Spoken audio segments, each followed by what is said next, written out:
Hello students, इस video lecture में मैं बताने वाला हूँ राइट सर्कुलर कोन्स के बारे में और हम फाइंड करेंगे इसकी सरफेस एरिया और वैल्यू तथा हम डिराइव करेंगे सरफेस एरिया और वैल्यू को फाइंड करने के फार्मूले। अगर मैं बातें करूं राइट सर्कुलर कोन की, तो मैंने आपको अपने फर्स्ट लेक्चर में इसको इंट्रोड्यूस किया था कि एक कोन के पास दो तरह के सरफेस होते हैं। एक होता है मेरे प्यारे बच्चों कर्व सरफेस, और इसके जो बेस पे जो आप देख पा रहे हैं प्लेन सरफेस। दूसरा होता है प्लेन सरफेस। प्लेन सरफेस का जो शेप होता है वो होता है सर्कुलर, जस्ट एकदम सर्कुलर होता है।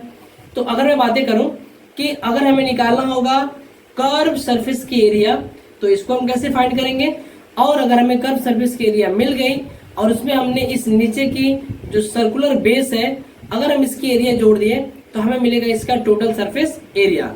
फिर हम डिराइव करेंगे इसके वॉल्यूम के फार्मूला की कि ये स्पेस में या ये यूनिवर्स में कितना स्पेस ऑक्युपाई करता है। सो स्टूडेंट्स, अगर मैं बातें करूं इसके कर्व सरफेस एरिया की, तो आप यहाँ पे देख पा रहे हो मेरे प्यारे बच्चों, है ना। मैं यहाँ पे लिखता हूँ पहले टॉपिक का नाम क्या है जी। टॉपिक का नाम है राइट सर्कुलर कोन। ये जो अपना आज का टॉपिक है राइट सर्कुलर कोन, है ना। ये आज का टॉपिक है मेरे प्यारे बच्चों, और हम इस राइट सर्कुलर कोन के बारे में इस लेक्चर में सारी बातें जानेंगे, है ना। तो यहाँ पे मैं ड्रॉ कर लेता हूँ जी एक राइट सर्कुलर कोन। देखो ध्यान से, मैंने यहाँ पे ड्रॉ कर लिया राइट सर्कुलर कोन। ये जो आप देख पा रहे हो this is the right circular cone. अगर मैं बातें करूँ मेरे प्यारे बच्चों, तो ये इस सर्कुलर बेस का सेंटर है ना। ये इस सर्कुलर बेस का क्या सेंटर है, और मैं यहाँ से ज्वाइन करा दूं इस सेंटर को, तो इसको बोलते हैं हम लोग हाइट ऑफ द कोन, जिसको हम स्मॉल h से करते हैं रिप्रेजेंट। और ये वाली हो गई इस कोन की रेडियस, ये वाली हो गई जी इस कोन की बेस रेडियस, और इसको बोलते हैं हम लोग स्लैंट हाइट l, है ना। यहाँ पे 90 डिग्री एंगल बनता है, so it is called right circular cone, जैसे कि आप देख पा रहे हो। सो स्टूडेंट्स, अगर मैं बातें करूं इसके कर्व सरफेस एरिया की, तो ये बताओ अगर हम इस कोन की कर्व सरफेस एरिया निकालने का प्रयास करें तो हम इस शीट की एरिया को निकाल रहे हैं जिससे कि ये कोन मिलके बना हुआ है। मेरे प्यारे बच्चों, अगर मैं इस कोन को यहाँ से कट करके मैं इसको ओपन करूं, है ना, मैं अगर इसको ओपन करूं मेरे प्यारे बच्चों, तो ये हमें देखने में बिल्कुल ऐसा नजर आएगा, ऐसा, है ना। ये हमें देखने में बिल्कुल ऐसा नजर आएगा जैसा कि मैंने यहाँ पे ड्रॉ करता है ना। इसको मैंने ऐसे फोल्ड कर दिया है तो ये आपको सेट मिला होगा। अब हमको मिल गया इसका ओपन पार्ट, है ना। हमने जब इसको ओपन किया तो हमें ऐसा मिला। अब हम इसी शीट की निकालेंगे एरिया, तो वो होगी हमारी curve surface area of cone. तो मैं पहला लिखता हूँ यहाँ पे, है ना, curve surface area of right circular cone. ये क्या होगा जी। तो चलो यहाँ पे इसको हम एक काम करते हैं, हम इसको क्या करते हैं कि इसको बहुत ही स्मॉलेस्ट ट्रेंगल्स में डिवाइड कर देते हैं। मैं बोल रहा हूँ कि जितना पतला हो सके उतने पतले पतले ट्रेंगल्स में हम इसको डिवाइड कर रहे हैं ना। डिवाइड कुछ हम इसको इस तरह कर रहे हैं मेरे प्यारे बच्चों कि जो ये साइड आप देख पा रहे हो ना, जैसे मैं बोल रहा हूँ ये वाला, मैंने बोला कि ये वाला एक ट्रेंगल है जी, ये वाला, है ना, ये वाला एक ट्रेंगल है, तो ये राइट एंगल नहीं है। मैंने बोला कि एक ट्रेंगल ये वाला है ना, तो ये थोड़ा सा एंगल बढ़ गया, पहले ये 70 था अभी 80 हो गया। मैं बोल रहा हूँ कि अगर मैं इस ट्रेंगल को और भी बिल्कुल पतला कर दूं, मैं इस ट्रेंगल को और पतला कर दूं मेरे प्यारे बच्चों, है ना, और पतला मैं बोलूँ कि एकदम मैं ऐसे स्टैंडिंग कर दूं, ऐसे स्टैंडिंग, तो लगभग ये 90 डिग्री आ जाएगा, है ना। तो मैं आपसे बातें करना चाहता हूँ कि अगर हमें इस ट्रेंगल की एरिया फाइंड करनी हो तो हमें अगर इसका एल्टीट्यूड पता है, ये एल्टीट्यूड अगर पता है, और इसकी बेस पता है, ये बेस और एल्टीट्यूड अगर पता है, तो इस ट्रेंगल की एरिया होती है 1/2 बेस इंटू एल्टीट्यूड, है ना। ये होती है अपनी एरिया ऑफ ट्रेंगल 1/2। ये वाला अपना बेस है और ये वाला इसकी एल्टीट्यूड है। तो मेरे प्यारे बच्चों, अगर मैं सिमिलरली ये बातें इस ट्रेंगल के लिए करूं, इस ट्रेंगल के लिए, तो ये इसका बेस है और ये वाला इसका एल्टीट्यूड है ना। तो मेरे प्यारे बच्चों, इस बात को अगर आप ध्यान से समझ पा रहे हो तो इसको हम बोल रहे थे स्लैंट हाइट, तो ये वाला एल है ना, ये वाला एल है जी। मैंने इसको इतने ट्रेंगल्स, n ट्रेंगल्स में डिवाइड कर दिया, तो मैं इस ट्रेंगल्स की बेस को मानूंगा B1 ये वाला B2 है, ये वाला B3 है, करते करते ये वाला BN है। मैंने बोला कि मैंने इसको n ट्रेंगल में डिवाइड कर दिया, n स्मॉलेस्ट ट्रेंगल में डिवाइड कर लिया जी, है ना। तो अगर मैं इन सभी ट्रेंगल्स की एरिया को निकाल करके अगर मैं ऐड कर दूं तो हमें मिलेगा इस कोन का कर्व सरफेस एरिया।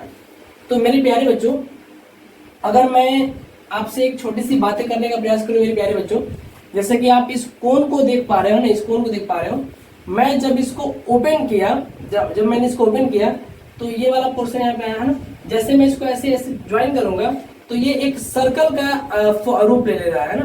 तो इसको हम बोलते हैं सरकमफ्रेंस, यहाँ तक को हम लोग क्या बोलते हैं, सरकमफ्रेंस। मैंने इसी को कट करके मैंने इसको बनाया हुआ है छोटे छोटे ट्रेंगल्स। तो अगर मैं इन सारे छोटे छोटे बेसिस को B1, B2, B3 और BN तक मैं जोड़ दूं तो पूरा का पूरा हमें ये वाला सर्कल मिल जाएगा, और इस सर्कल की सरकमफ्रेंस होगी 2πr। तो मेरे प्यारे बच्चों, यहाँ पे अगर आप मेरी बातों को समझ पा रहे हो तो देखो मैं यहाँ लिखने वाला हूँ curve surface area of cone बराबर, मैं यहाँ लिखने वाला हूँ एरिया ऑफ एन ट्रेंगल, है ना। मैं लिखने वाला हूँ area of an triangles, area of an triangles. यहाँ पे जो एन राइट एंगल ट्रेंगल बना हुआ है इनके एरिया। तो ये बताओ फर्स्ट ट्रेंगल के लिए क्या हो जाएगी, है ना। इसको मैं एरेंज कर लेता हूँ, अगर आपको ये मेरी बातें समझ में आ रही है तो मैं इसको एरेंज कर ले रहा हूँ, है ना। देखो जी, फर्स्ट ट्रेंगल के लिए क्या होगी, तो फर्स्ट ट्रेंगल की एरिया होगी मेरे प्यारे बच्चों 1/2 बेस B1 इंटू एल्टीट्यूड क्या होगा इसका, ये L हो जाएगा जी, L हो जाएगा। सेकेंड ट्रेंगल के लिए हो जाएगी 1/2 B2 इंटू L हो जाएगा। और ऐसे ही अगर मैं nth ट्रेंगल की एरिया फाइंड करूं तो 1/2 उसका बेस BN और उसकी एल्टीट्यूड L हो गई जी। मेरे प्यारे बच्चों, आप देख पा रहे हो इसमें 1/2 और L कॉमन है ना, 1/2 L कॉमन है, तो हमें इसमें क्या मिलेगा B1 प्लस B2 प्लस मिलेगा आपको B3, ऐसे करते करते करते आपको मिलेगा BN। मेरे प्यारे बच्चों, मैंने अभी आपको बताया कि जब मैं B1, B2, B3, B4 ऐसे ऐसे BN को मैं जोड़ दूंगा तो मुझे पूरी ये लेंथ मिल जाएगी, ये वाली है ना, ये पूरी लेंथ मिल जाएगी मेरे प्यारे बच्चों। और ये लेंथ कुछ नहीं है, बल्कि ये लेंथ ये वाला है ना। मैंने जब इसको कट करके ऐसे ओपन किया था तो ये वाली वो लेंथ है, ये वाली जो मैं ब्लू से मार्क कर रहा हूँ, ये वाली वो लेंथ है। तो इस लेंथ को क्या बोलते हैं, ये जो टोटल लेंथ होती है ना, ये इक्वल होती है 1/2, ये दो हो गया, ये इक्वल होती है 2πr के, ये इक्वल होती है 2πr के। अगर मैं 2 से 2 को कैंसिल करूँ तो क्या मिलेगा हमें मिलेगा πrl।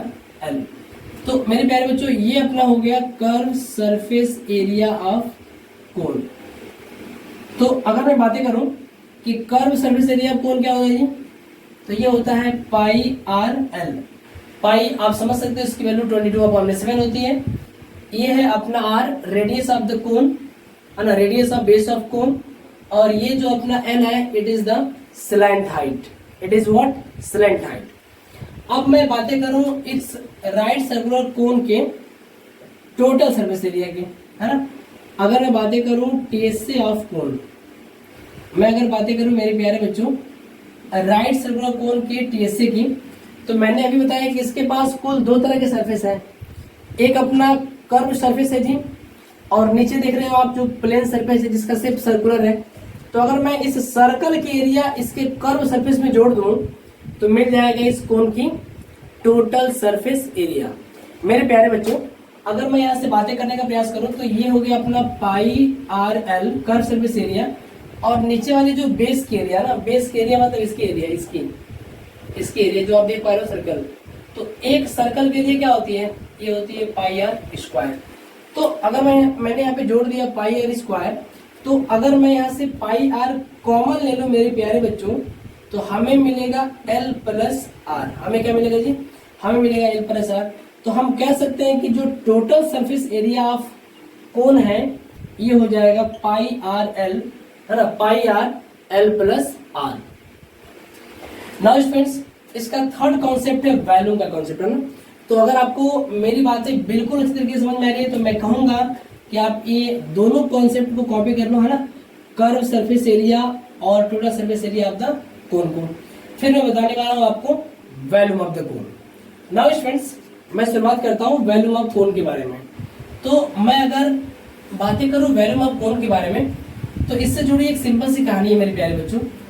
अगर आप इस बात को समझ जाओगे तो शायद आप इजीली समझ पाओगे मेरी बातों को कि मैं कहना क्या चाहता हूँ ना। मैं इसको रहने देता हूँ जी, इसको रहने देता हूँ पाई आर स्क्वायर। तो मैं आपको बताना चाहता हूँ स्टूडेंट्स कि टॉपिक क्या है जी, टॉपिक है वैल्यूम ऑफ कोण।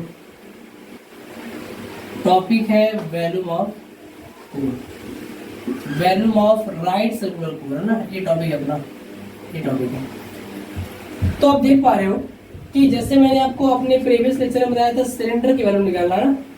चलो मैं यहाँ पे ड्रॉ करता हूँ एक सिलेंडर, मैं ड्रॉ करता हूँ जी यहाँ पे एक सिलेंडर है ना, यहाँ मैंने ड्रॉ कर एक सिलेंडर। इस सिलेंडर की हाइट और इस कोन की हाइट को मैंने बिल्कुल ही सेम लिया है और इसका बेस रेडियस भी मैंने सेम लिया है ना। इसका बेस रेडियस अगर r है तो इसका भी बेस रेडियस कितना है जी, r ही है ना। इसका भी बेस रेडियस कितना है, r ही है। तो अगर मैं इन दोनों सेंटर्स को ज्वाइन करूं तो मैंने बताया था इसको बोलते हैं हम लोग एक्सिस ऑफ सिलेंडर, इसको बोलते हैं हम लोग एक्सिस ऑफ सिलेंडर। ये हो गया अपना रेडियस r, ये दोनों सेंटर हो गए सर्कुलर बेस के और सर्कुलर टॉप के। तो मैंने बताया कि ये जो सिलेंडर है और ये जो कोन है दोनों की हाइट भी सेम है h और दोनों की रेडियस भी क्या है जी, सेम है। तो मैंने इसका एरिया निकाल के बताया था। इसका एरिया क्या होता है, इसका एरिया होता है area of base into height. Area of base क्या था, ये पाई आर स्क्वायर और इसकी हाइट h थी। तो इससे मिल जा रहा था इसका वैल्यू कि ये अपने एटमॉस्फेयर में या अपने यूनिवर्स में कितना स्पेस ऑक्युपाई करता है, ये बातें यहाँ से मिल जाती है ना। तो इसी को इसका बोलते हैं value pi are square h। But मैं यहाँ से बातें कर रहा हूँ मेरे प्यारे बच्चों, मैं बातें कर रहा हूँ कोण की। देखो यहाँ से यहाँ पे क्या है कि ये all over up to height h ये पूरा यूनिफॉर्म है ना, ये पूरा क्या है, यूनिफॉर्म है। यहाँ पर भी रेडियस वही होगी है ना जो यहाँ पे है और यहाँ पर भी वही होगी।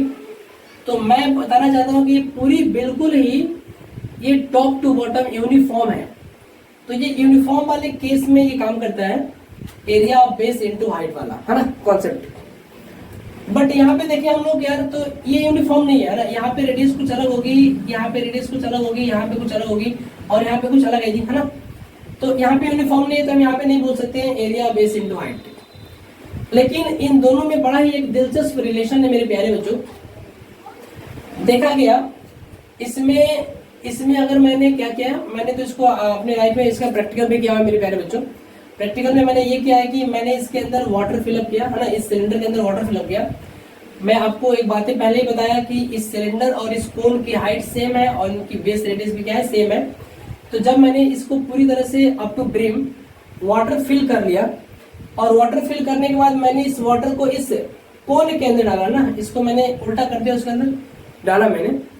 तो मैंने देखा कि एक सिलेंडर जो वाटर था ये 3 टाइम्स कोन को फिलअप किया। क्या क्या, ये 3 टाइम्स कोन को क्या कर दिया, फिलअप कर दिया। और ये फिलअप करता भी है। आप भी इस प्रैक्टिकल को चाहे तो अपने घर पे इजीली कर सकते हो मेरे प्यारे बच्चों। तो इससे हमें ये अंदाजा चला कि ओ ये जो वॉल्यूम ऑफ सिलेंडर है ना, it is 3 times of volume of कोन। तो यहां से हमें क्या मिला, यहां से हमें ये मिला मेरे प्यारे बच्चों कि जो वॉल्यूम ऑफ कोन V है ना, वॉल्यूम ऑफ कोन V है, ये होता है 1/3 वॉल्यूम ऑफ सिलेंडर, है ना। चलिए यहाँ पे लिख लेता हूँ, मैं यहाँ पे है ना लिख लेता हूँ। मैंने बोला वॉल्यूम ऑफ कोन जो है ये क्या होता है जी, 1/3 वॉल्यूम ऑफ कोन होता है, वॉल्यूम ऑफ सिलेंडर होता है, वॉल्यूम ऑफ सिलेंडर होता है। और आपको अच्छे से पता है कि वॉल्यूम ऑफ सिलेंडर मैंने अभी आपको यहाँ पे लिख रखा है, क्या होता है, क्या होता है जी, पाई आर स्क्वायर h होता है volume of cone, volume of कोन। तो ये हो गया वॉल्यूम ऑफ कोन, क्या हो गया, ये हो गया volume of cone 1/3 pi are square h।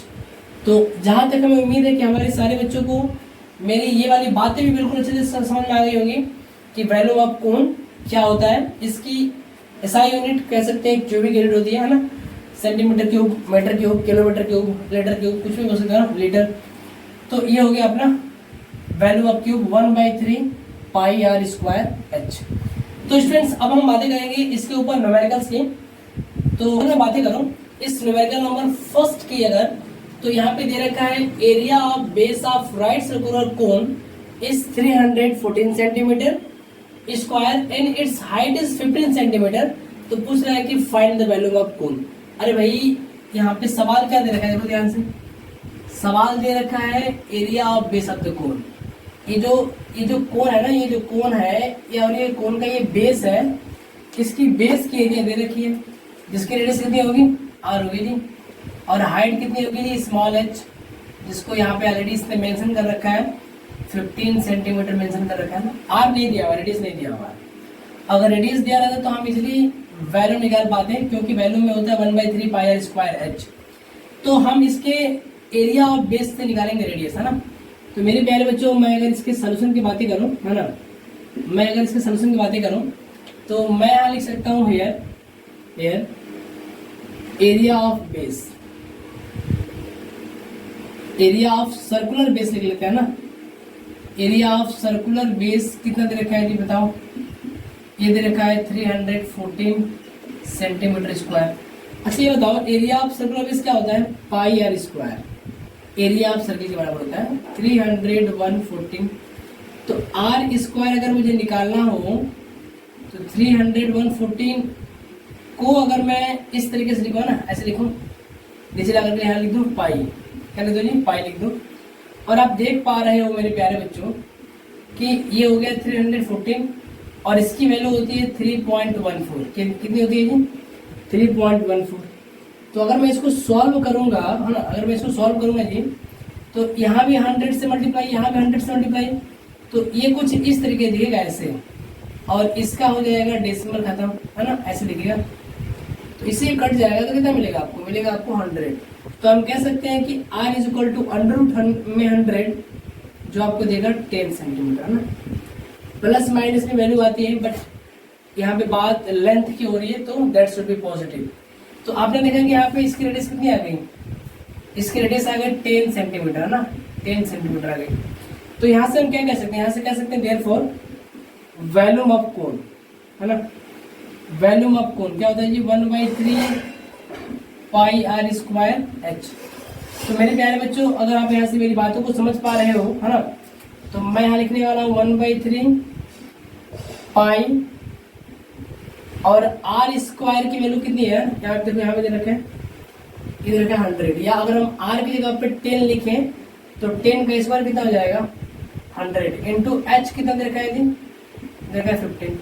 अगर मैं बातें करूँ तो यहाँ से 3 5 जा 15, अगर मैं मल्टीप्लाई करूँ तो हमें मिलेगा 500 पाई, है ना, 500 पाई सेंटीमीटर क्यूब।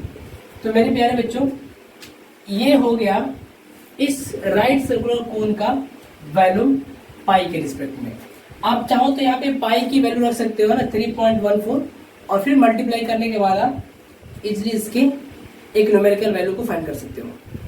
नाउ मेरे फ्रेंड्स, अगर मैं बातें करूं इस सेकेंड न्यूमेरिकल्स की, तो इस प्रॉब्लम्स में आपको दे रखा है a right triangles ABC with its side 5 cm, 12 cm and 13 cm is revolved about the side 12 cm. Find the volume of solid so obtained. देखो ये बड़ा ही दिलचस्प सवाल है मेरे प्यारे बच्चों, है ना। मैं अगर बातें करूं इस क्वेश्चन की कॉन्सेप्ट की, तो देखो आपके पास एक राइट एंगल ट्रायंगल दे रखा है जी, है ना।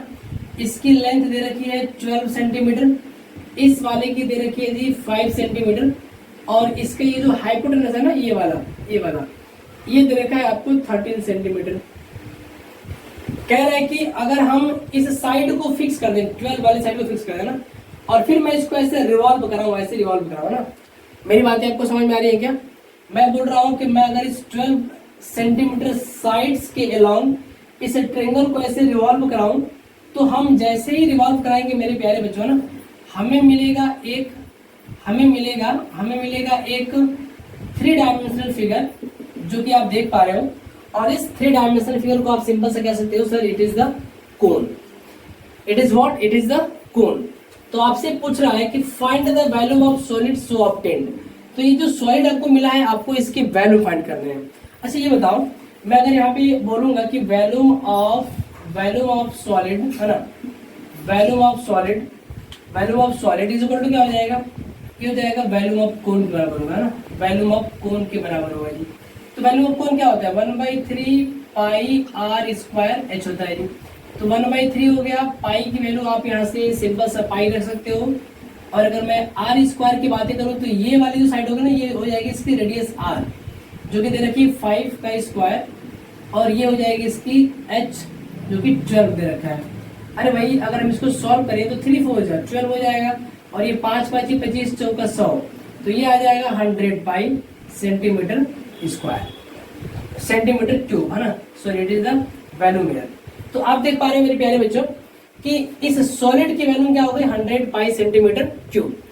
मैं यहाँ से एक बातें और भी करना चाहता हूँ। इस सवाल को इस तरह से भी आता है कि अगर हम इसी ट्रेंगल्स को, है ना, अगर हम इस ट्रेंगल को इस तरह से जो दिया हुआ है 5 सेंटीमीटर, ये दिया हुआ है 12 सेंटीमीटर, और ये दिया हुआ है 13 सेंटीमीटर, अगर मैं इस 5 सेंटीमीटर वाले साइड के अबाउट अगर मैं रिवॉल्व कराऊं, तो जब आप रिवॉल्व कराओगे इसको इसके अबाउट, तो देखो तो उस कंडीशन में आपको मिलेगा ऐसा कोण, ऐसा है ना, ये वाला कोण मिलेगा, ये वाला, जिसकी हाइट 5 होगी और बेस रेडियस क्या होगा जी, 12 होगा। तो अगर कभी आपसे इसका पूछता है कि वैल्यू क्या होगी, तो आप सिंपल सा आर की जगह पे 12 और एच की जगह पे 5 लेकर के इजीली सॉल्व कर सकते हो। स्टूडेंट्स यहाँ से मैं आपको एक बातें बताना चाहता हूँ। सपोज दैट कि आपको ये कोण दे रखा है ना, ये कोण दे रखा है जिसमें इसकी बेस रेडियस आर दे रखी है 10 और हाइट दे रखा है 15। मैं पूछूंगा इसका कर्व सरफेस एरिया क्या होगा जी। तो कर्व सरफेस में क्या फॉर्मूला होता है, ये होता है पाई आर एल, ये होता है पाई आर एल। अरे भाई आपको एल नहीं पता है तो पहले आप यहाँ से एल पता कर लो। एल बराबर क्या होता है, √r square plus H square. तो यहाँ पे r की वैल्यू 10 का स्क्वायर, यहाँ पे 15 रख दो, जो भी आएगा that is called L means slant height. फिर यहाँ पे पुट कर दो, आपको मिल जाएगी इसकी कर्व सरफेस एरिया। और आपको तो ये पता ही है कि अगर कभी आपको निकालना हो टोटल सरफेस एरिया, तो केवल इस सर्किल के एरिया को यहाँ पे क्या कर देंगे हम लोग, ऐड कर देंगे पाई आर स्क्वायर। सो स्टूडेंट्स, जहां तक हमें उम्मीद है हमारे सारे बच्चों को ये इस कोण का सारा कॉन्सेप्ट और ये दोनों न्यूमेरिकल्स बिल्कुल बेहतरीन तरीके से समझ में आए होंगे।